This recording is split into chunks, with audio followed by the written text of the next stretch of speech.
नमस्कार, माझं नाव doctor Smita Pawar, consultant eye specialist Hridayaksh Nashik.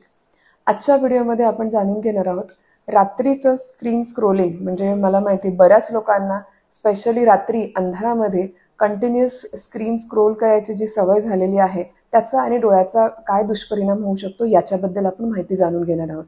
मुळात रात्रीच्या अंधारामध्ये आपण ज्यावेळी मोबाईल स्क्रीन स्क्रोल करत असतो त्यावेळी सगळ्यात महत्त्वाची ती पोझिशन चुकीची असते, कारण आपण झोपेत ज्या पद्धतीने ती स्क्रीन हातामध्ये घेतलेली असते त्याच्यामुळे मानेवरती आणि अर्थात आपल्या डोळ्यांवरती ताण हा खूप जास्त प्रमाणात येतो.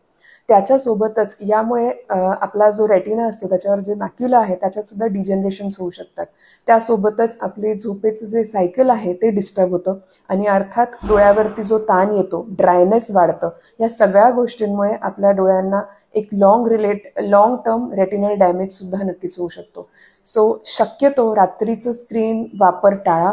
गरज असल्यास ब्लू फिल्टर्सचं वापरा.